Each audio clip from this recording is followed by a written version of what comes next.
Netizen Icon Banten. Ada gak rasa takut gitu? Halo warga Bismi, selamat datang di Study Post in Action with Kawan Jurnal bersama saya Siva Aulia dari kelas 12 DKP. Nah, kali ini kita akan bincang-bincang santai bersama sobat saya. Si hai dulu dong. Hai semuanya. Nah, sebelum itu boleh kali memperkenalkan diri dulu. Perkenalkan, nama saya Abdurrahman Maulana dari kelas 12 DKP. Nah, Rahman, yang saya ketahui dulu katanya kamu aktif ya di berbagai banyak eskul dan organisasi.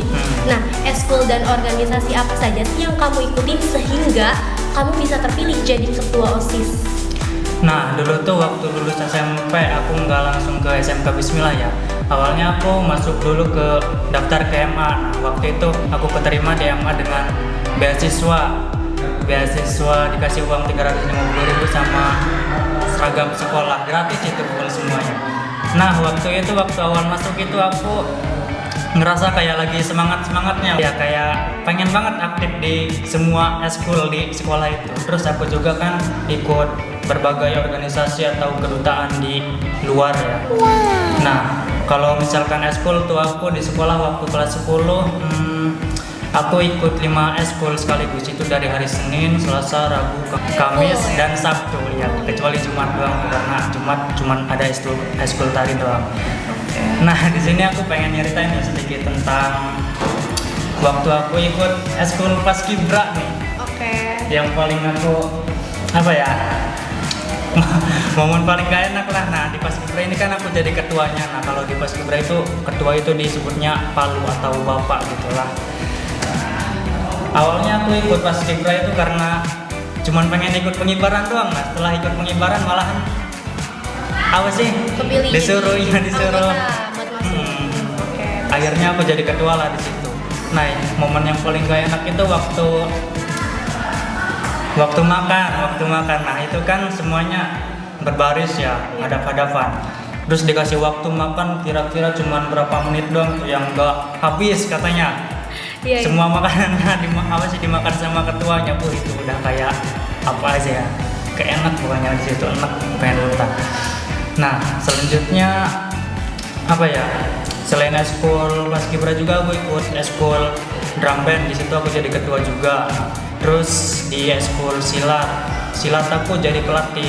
Kalau voli aku cuma ikut latihan doang. Nah, begitu juga pramuka aku cuma ikut keanggotaannya doang.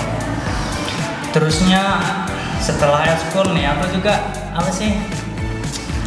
aktif banget di luar, kayak ikut kedutaan anak di Kabupaten Serang walaupun gak lolos. Nah, selanjutnya ada nih yang Netizen Icon Banten. Netizen Icon Banten ini kayak ajang pencarian bakat gitu. Apapun bakat kita yang kita punya tunjukin di situ. Nah, di situ awalnya aku kayak ngerasa ragu, tapi karena dipaksa oleh kepala sekolah, ayo dong katanya, yakin aja dulu. Ya udah, aku di situ pede dulu karena nggak mau ngecewain kepala sekolah juga kan. Iya. Nah, di situ awalnya kan aku kayak ngerasa nggak percaya diri banget di situ. Iya. Tapi tiba-tiba pas 3 hari setelah audisi itu, tiba-tiba ngelihat pengumuman di Instagram, aku malahan masuk ke 20 besar dari 970 pendaftar itu. Iya. Nah, mungkin dari situ juga tuh kepala sekolah ya makin percaya gitu. Setelah 20 besar juga masuki grand final. Nah, grand final ini disaring lagi menjadi 10 besar, dan setelah 10 besar disaring lagi menjadi 5 besar. Aku masuk ke 5 besar itu. Terus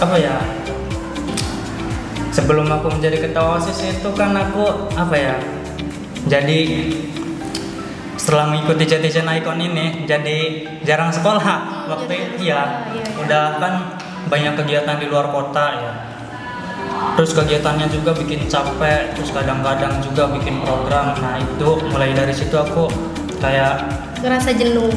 Bukan ngerasa jenuh ngerasa gak enak badan kan terlalu capek. Nah, di situ aku sakit, namanya nama penyakitnya itu leukosit. Nah, di situ aku kekurangan darah putih, jadi darah putih putih aku itu minus 50%. Nah di situ aku mulai ngerasa lemes, nggak bisa melakukan kegiatan apapun, bahkan berdiri pun susah gara-gara minus darah putih itu. Nah setelah aku masuk tuh sekitar hampir 2 bulan aku sakit. Nah di situ ada langsung tuh waktu kenaikan kelas 11 lagi, kelas 11. Nah ada pemilihan ketua OSIS. Nah di situ aku kan nggak tahu apa-apa ya. Oh iya. Iya, nggak tahu apa-apa, tiba-tiba disuruh apa sih bikin visi misi, ikut nyalon sebagai ketua OSIS. Kayak kaget aja rasanya. Nah setelah itu apa ya? Setelah bikin visi misi, beberapa hari kemudian ikut apa sih? Debat. Debat pun aku kayak kurang persiapan banget, tapi pas setelah pemilihan itu aku malah menang. Nah, terus kan Rahman kan mengikuti banyak eskul dan organisasi. Nah, cara bagi waktunya itu gimana sih? Sedangkan kayak saya sendiri aja di sini yang cuma mengikuti 2 organisasi dan 1 eskul aja kayak merasa sulit gitu buat membagi waktunya. Nah, kalau Rahman sendiri tuh gimana? Kalau Rahman sendiri sih kayak full time ya. Full time kayak apa sih, habis pulang sekolah itu kan bawa bekal. Nah aku nggak langsung pulang karena jaraknya lumayan jauh lah, sekitar 8-9 km, itu 30 menit kalau naik motor. Nah setelah apa sih lulus lagi pulang sekolah, nah itu aku langsung eskol sampai sore. Iya biasanya tiap hari juga pulang kayak mau maghrib gitu setengah 6 atau jam 5. Terus hal pertama yang Rahman rasain waktu Rahman tahu Rahman terpilih jadi ketua OSIS itu apa? Hal pertama yang Rahman rasain, Iya, perasaannya tuh gimana? jujur bingung karena gak ada persiapan, tiba-tiba langsung disuruh jadi Ketua OSIS. Ya.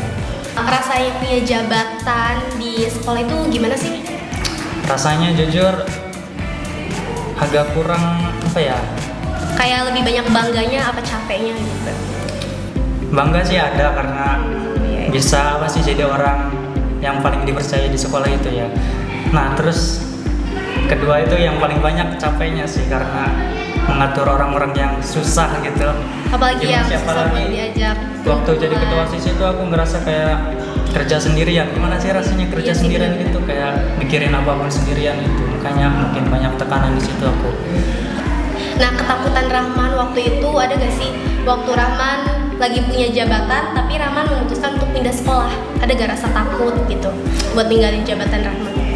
Pasti ada lah, karena apa ya, kayak meninggalkan tanggung jawab gitu, kayak ngerasanya gimana ya, kayak nggak enak. Cuman kan waktu pemilihan ketua OSIS juga kan aku nggak mencalonkan diri secara langsung, tapi dicalonkan kayak terpaksa aja gitu, mau apa sih ikut itu jadi ketua OSIS. Nah, terus reaksi teman, guru, atau anggota Rahman saat tahu Rahman mau pindah sekolah tuh gimana sih? Reaksi jujur waktu aku bilang pertama kali pengen pindah sekolah itu, teman-teman aku nganggapnya kayak bercanda, kayak apa ya, gimana ya, Kayak gak mungkin lah gitu ya. ya wih apa gua. Terus kalau guru-guru aku lebih ke support sih, lebih ke support kayak Rahman tetap di sini ya, kayak tahan dulu, bentar lagi kok, cuman tinggal 1 tahunan lebih lah. Terus kalau kepala sekolah juga kayak lebih mensupport lagi, karena kepala sekolah itu udah kayak Orang tua sendiri. Apalagi waktu sakit juga kepala sekolah langsung itu yang ngejenguk, iya, malam-malam lagi, dari jam 10 malam sampai jam 12 malam gitu.